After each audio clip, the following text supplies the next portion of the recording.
अंशुमन इस जॉब को छोड़ना चाहता था। निस्संदेह उसे ऐसी एजेंसी को छोड़ना ही चाहिए था। अगर वो ऐसी जगह रहेगा तो उसे हमेशा अपनी बर्बादी का डर सताता रहेगा। लेकिन अगर अंशुमन इस काम को कल छोड़ देगा तो फिर टीना का क्या होगा? टीना अभी तक डायमंड स्टार की मॉडल है। ये सुनकर कि अंशुमान कंपनी को छोड़ना चाहता है, रिपोर्टर्स उसके बारे में आपस में ही फुसफुसाने लगे। वो उस पर डायमंड स्टार को छोड़ने के लिए इल्जाम नहीं लगा सकेगा। आखिरकार उसके पास डायमंड स्टार के सीक्रेट्स जो हैं। जो भी उसने कहा अगर वो सच है तो डायमंड स्टार को निश्चित ही इसका बहुत बड़ा खामियाजा भुगतना ही पड़ेगा। हर वो हादसा जिसके बारे में अंशुमन ने बताया, उसने डायमंड स्टार के नाम पर एक गहरा दाग छोड़ दिया और अब बातों को हमेशा से विरोधी लोगों के द्वारा खोदते रहा जाएगा। और रतन सिंघानिया की तो बर्बादी अब निश्चित है। अब तक अंशुमान को रतन का इशारा मिल चुका था कि वो अब उसके साथ किसी भी तरह से काम नहीं कर सकता है। अंशुमन, क्या तुम सोचते हो कि डायमंड स्टार को छोड़ने के बाद तुम्हें कोई और काम भी मिलेगा? तुमने कंपनी की अहमियत को नकारा और हमारे सारे सीक्रेट्स का पर्दाफाश कर दिया। तुम क्या सोचते हो तुम आगे इस इंडस्ट्री में रह पाओगे? रतन ने पूछा। उसकी आवाज में एक जल्दबाजी थी, लेकिन उसकी बातें बहुत ही क्रूर और नापसंद करने लायक थी। कोई भी तुम्हें नहीं चाहेगा, कोई भी नहीं, रतन बॉडीगार्ड्स के पीछे से चिल्लाया था। तो क्या हुआ? अंशुमान के एक्सप्रेशंस भी शांत न हुए थे। उसने पहले भी बहुत सारा स्ट्रगल किया था और दर्द भी सहा है। अंशुमान ने रतन की तरफ देखकर मुस्कुराते हुए कहा, अब जब मैंने छोड़ने का फैसला कर लिया है तो मेरे मैनेजर बने रहने का भी कोई मतलब नहीं है। रतन सिंघानिया, तुम अपनी पूरी जिंदगी दूसरों को कंट्रोल करने में बिता देना, जिसमें तुम कभी भी सफल नहीं हो पाए हो। ऐसा करते करते तुम एक दिन अपने आप को ही खो दोगे। अंशुमन की आवाज धीरे धीरे तेज होती जा रही थी। उसी वक्त उसने ये अनाउंस किया कि वो डायमंड स्टार छोड़ रहा है। उसका दूसरा जन्म हो चुका है। और आखिर में एक बार वो रिपोर्टर्स की तरफ मुड़ा और झुकते हुए टीना की ओर देखते हुए उसने कहा, टीना, ये सच में गजब की औरत है। कम से कम मेरे लिए तो गजब है ये औरत। एक यही है जो इस लालच से भरी इंडस्ट्री में रहते हुए भी अपनी सारी जिम्मेदारियों को निभा रही है और अपनी एकाग्रता को भी बरकरार रखते हुए है। वो कभी गंदी औरत बन ही नहीं सकती, खुद के जिस्म को सौदा कर ही नहीं सकती, जैसा कि रतन और फोटोग्राफर ने उसे कहा था। वो स्टेज पर चलते हुए खुश होती है क्योंकि वो मानती है कि यही उसकी नीयत है। असलियत में वो डायमंड स्टार को अपने सपनों को पूरा करने के तौर पर स्टेज की तरह इस्तेमाल करना चाहती थी और आखिर में उसे रतन की वजह से बहुत मुश्किलों का सामना करना पड़ा। रतन सिंघानिया के लिए मेरे पास कोई भी शब्द नहीं है। मेरे पास कहने को और एक बात है जो मैं सबसे पूछना चाहूंगा। सच्चाई ये है कि डायमंड स्टार ने उसकी हेल्प करने की बजाय उसे हमेशा हर्ट किया है। अब से जब भी कभी टीना के लिए डायमंड स्टार की तरफ से कोई आर्टिकल रिलीज हो तो मेरी आपसे रिक्वेस्ट है कि आप उस पर कभी विश्वास मत करना। आप इस आदमी पर भी कभी विश्वास नहीं कर सकते। फाइनली अंशुमान ने अपना चेहरा टीना की तरफ किया और कहा, तुम क्या करने की प्लानिंग कर रही हो? वो हंसी। टीना ने शुरू में कहा था कि वो आज यहाँ सिर्फ अपने दोस्त की हेल्प करने आई हुई है। अब मुझे लंदन वापस लौट जाना चाहिए क्या? तुम्हें जो कहना है वो जल्दी जल्दी कह सकते हो, टीना ने अंशुमान से कहा। रिपोर्टर्स को हंसी आ गई उन्हें टीना के प्रति उसका रवैया को देखकर। उसने असलियत में जो भी कुछ किया था, जिसने उसे परेशानी में डाल दिया था, वो ईमानदार थी और उसने अपने सारे वादों को पूरा भी किया था।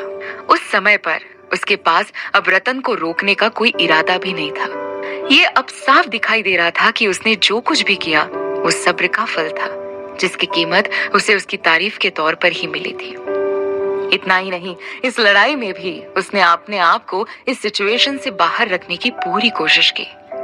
ऐसा इसलिए था क्योंकि वो सच में चाहती थी कि सभी को ऐसा लगे कि वो वहां मौजूद ही नहीं थी। उस समय उसकी मेन प्रायोरिटी ये थी कि वो अपने दोस्त अंशुमान को खुद अपनी पहचान करवा सके और रतन ने उसके साथ जो भी कुछ किया उसे बाद में देख लेगी वो। अंशुमान, तुम नहीं छोड़ सकते हो। तुम अपने कॉन्ट्रैक्ट्स का उल्लंघन ऐसे कैसे कर सकते हो? ये मत भूलो कि अगर तुम अभी इस कंपनी को छोड़ते हो तो तुम्हें 3 गुना हर्जाना भरना पड़ेगा। रतन के अभिमानी रवैये से उसे विश्वास था कि डायमंड स्टार छोड़ने के बाद उसका नाम पूरी तरह से मिट्टी में मिल जाएगा और वो ज्यादा दिनों तक इंडस्ट्री में नहीं रह पाएगा। शायद उसे दोबारा कभी मैनेजर बनने का मौका ही नहीं मिले। लेकिन इसका मतलब ये बिल्कुल भी नहीं था कि अंशुमन की जिंदगी खत्म हो गई थी। इससे पहले कि अंशुमन कुछ कहता, कुछ आदमी ब्लैक कलर के कपड़े पहने डायमंड स्टार के मेन हॉल में आए। उन्होंने स्टाइलिश और महंगे विदेशी सूट पहने हुए थे। देखने में वो बॉडीगार्ड की तरह लग रहे थे। इसके बाद एक गोल मटोल सा अधेड़ उम्र का आदमी 4 बॉडीगार्ड्स के साथ रतन सिंघानिया के पास आया और मुस्कुराने लगा। प्रेसिडेंट रतन, मुझे आपको धन्यवाद कहना चाहिए कि मेरा बेहद काबिल स्टूडेंट, मेरी लंबे समय से यही इच्छा थी कि मैं अंशुमान को करियर में आगे बढ़ने के लिए उसे यूएस भेजूं। उसके पास फिल्म इंडस्ट्री की बारीक जानकारी है, इसलिए मैं उसे डायरेक्टर बनाने के लिए यूएस से भेजना चाहता हूँ। उसका भविष्य हॉलीवुड में ही है। रही बात तुम्हारी एजेंसी की, तुम उसमें खुद अकेले मजे कर सकते हो। ओह, तो ऐसा था अंशुमान का आगे का प्लान। टीना ने अब जाकर चैन की सांस ली। अरे क्या तुम इस आदमी को पहचानते हो? एक रिपोर्टर जिसकी बहुत अच्छी पर्सनालिटी थी, उसने सामने खड़े होकर उस अधेड़ उम्र के आदमी को पहचान लिया और फिर उनकी ओर चिल्लाया, अरे ये तो वो फेमस डायरेक्टर विकास शर्मा है। किसने सोचा था कि अंशुमान ना ही सिर्फ एक टॉप मैनेजर बन पाएगा, बल्कि उसके पास तो एक दूसरा हुनर भी है। फिर भी डायमंड स्टार ने इस वक्त उसकी इस तरह से बेइज्जती की। रतन सोच रहा था कि अंशुमन डायमंड स्टार को छोड़ने के बाद मरने की कोशिश करेगा, जबकि उसे एक फेमस डायरेक्टर ने खोज ही लिया था। ऐसा लग रहा था कोई उसे उसकी नाक के नीचे से ना उसे ले उड़ा हो। क्या जोरदार तमाचा पड़ा है उसके चेहरे पर। असलियत में मेरी इच्छा है कि टीना को भी कोई इसी तरह से चुरा ले। आरआर इंटरनेशनल के ऑफिस में बैठकर रणविजय एंटरटेनमेंट न्यूज में टीना को किसी के लिए इंसानियत का हाथ बढ़ाते हुए देख रहा था। वो लंदन से उसकी कोई मदद तो नहीं कर सकता था, लेकिन टीवी स्क्रीन को देखकर वो हल्का सा मुस्कुराया। इंटरनेट पर टीना के फैंस क्लब में उसके फैंस के कई कमेंट्स आना शुरू हो चुके थे। उसके फैंस उसे कह रहे थे कि उसे जल्द ही दूसरी एजेंसी ढूंढनी चाहिए। असलियत में उसे डायमंड स्टार के साथ आगे काम नहीं करना चाहिए, जबकि टीना को लग रहा था कि ये सही वक्त है उसके साथ काम आगे करने का, क्योंकि अब भी रतन की हर हरकत पर जनता की नजर रहेगी और वो उस पर अपना कोई भी दबाव नहीं डाल पाएगा। रणविजय समझ चुका था कि टीना क्या सोच रही है, लेकिन उसने अभी भी किसी और चीज की उम्मीद नहीं छोड़ी थी। अभी टीना ने अंशुमन को नहीं छोड़ा था। इसका मतलब ये नहीं था कि उसका कोई और प्लान नहीं है, स्पेशली जब एक रिपोर्टर ने कह दिया कि टीना को अब किसी अच्छी एजेंसी में जाना चाहिए।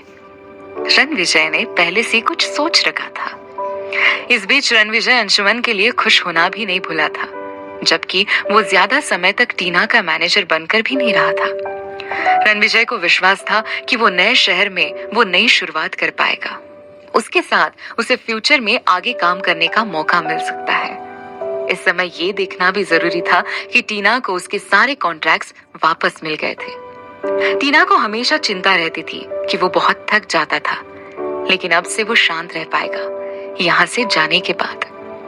डायमंड स्टार के हॉल में सब कुछ गड़बड़ हो गया था जब टीना और अंशुमान ने एक साथ उसे छोड़ा। नमन देख रहा था उन दोनों को रिपोर्टर्स के सामने कुछ बात करते हुए। उसकी आंखों के सामने अंशुमान और टीना रतन को धक्का देते हुए रूम से बाहर जाते हुए देख रहे थे। क्या वो एजेंसी को इस तरह से छोड़ सकते हैं क्योंकि वो ऐसा ही चाहते हैं? ये बात कब से इतनी आसान हो गई? सब ने साइड में खड़े हुए इस आर्टिस्ट डायरेक्टर को अनदेखा कर दिया था, जबकि डायमंड स्टार के अंदर वो ही एकमात्र ऐसा काबिल इंसान है जिससे सबको डरना चाहिए था।